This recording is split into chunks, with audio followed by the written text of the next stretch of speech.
Hello, going to look at another recipe now, and that is my ugly chicken, potatoes and carrots. And what am I going to do with this today? Along with that, I've got my canned or jarred white cabbage, and I find that white and canned jarred cabbage works really well in this, as long as you don't boil it to death afterwards. But first off, we're just going to open this and have a good smell. Oh, if I can. Ah, that took a bit of care to get that out. So okay, so then with this I put the liquid and I pour that in there because I'm going to thicken that in a minute.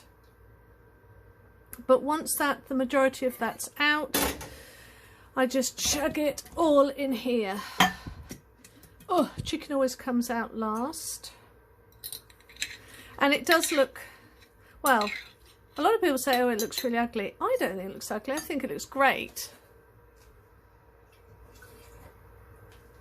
We don't want to waste any of the juice, so I'm putting a bit of water in and getting as much out. And that's going to go in the gravy, ready to go. I've gotten some frozen peas. I've got my cabbage. Oh, and this is going to, ooh, and that's with the water is going to go straight in, ready to use. Yum. Okay, so now all we have to do is do the pie. Getting a knife, and we're going to be covering this in puff pastry. So I want small bite-sized pieces now because I can my potatoes quite big so that they don't really overcook, and I find that the best ones are the red potatoes. It doesn't have to be pretty because it's going to be covered in pastry anyway, and also a cream sauce. Now in the UK we like our pies, and I've done these as I've used this same thing for pasties and smaller pies. I used it with short crust and I didn't really like it as much, but puff pastry works really good. So we've got some carrots in there, and it's all fixed fairly evenly, so I'm happy with that. No child wants to get all the potatoes.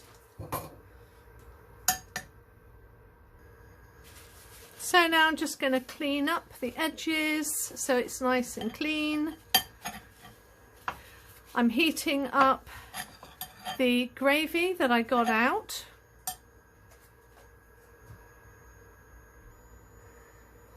As this is warming through, I am get your gravy and your gravy thickener of choice, and you want it fairly thick.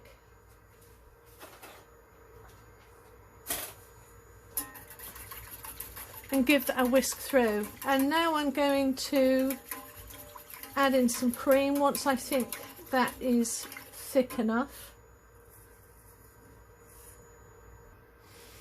Right, so I've boiled up the gravy using gravy granules that I've got in the cupboard, and I've got it to where it's really quite thick.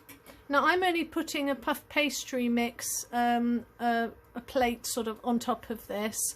My boys don't happen to like pies. I have done it before, and doing what I'm doing, the gravy just has to be a bit more sparser and very thick. But anyway, I'm just going to add a little bit of cream. I'm about to make my own butter soon, so I've got it in the bowl ready to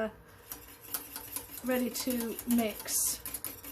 So I think we need a bit more cream. I want it fairly creamy. That'll do. And we're not going to add all of this. It's not needed. It'll just be gravy that they can add on top. of the pie.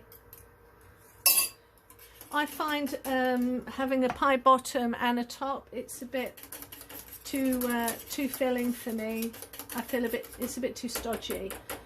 Anyway, so once that's thoroughly mixed, then we really just want to incorporate it a bit. It needs to make it stodgy and keep it together, but we don't want to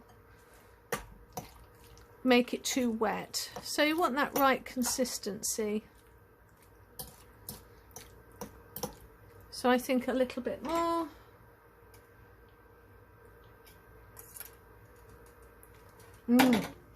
Yum. You add your seasonings of salt and pepper as you wish.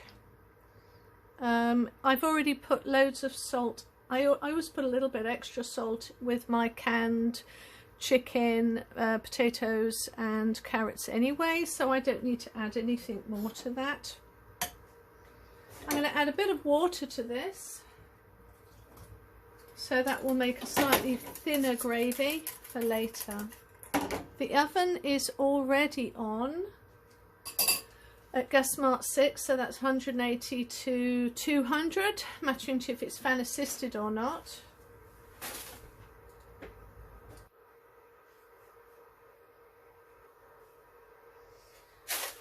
I'm cheating, and I've got my puff pastry. I've already made nice edging with it, so I'm really just going to tuck that in. Yeah, I'll just do it like that. Made it slightly too big, but that'll be fine. So just tuck that down. Then I've got some butter and dried milk. I don't like putting dried egg. I've found that dried egg on top of, with dried milk on top of the pastry looks horrid. So it's much better to use butter and milk.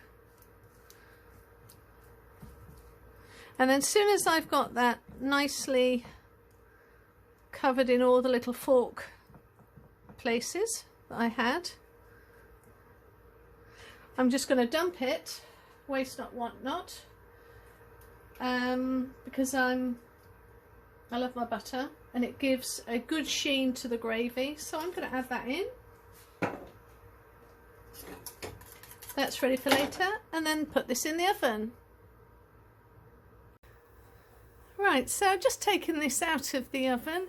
It was in for actually about 25 to kind of 27 minutes, because I hadn't realised that although it's quite a narrow casserole dish that probably is only good for 3 people, it's actually quite high, and so if you can see here, it's 2 inches high. So of course the heat had to go up and over, and it took a little bit longer, but it's been bubbling away. I'm really happy with that. Now what I've done to finish off the meal then is I had added a nub of butter to my cabbage and peas. Gets it a little bit glossy, stops it looking dry, and reheated some mashed potato from yesterday, and I don't have a microwave. Well, I don't want a microwave, so it's a little bit like bubble and squeak. I added just some cream and some butter. Wow. And now we're going to cut this open. It's lovely and crispy. Now I can make my own puff pastry, but I have a life, so I don't tend to really want that. Now what a lot of people will do, if I can find it, where is it, is they get scissors.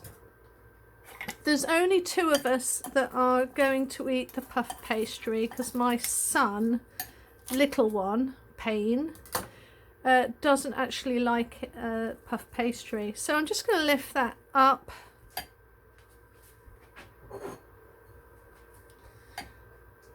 Hold on a sec.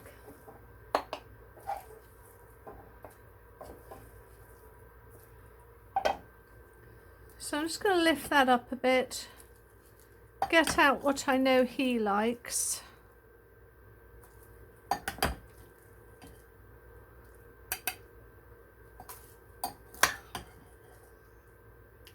That'll be good enough for him because he's only little. And then with my son,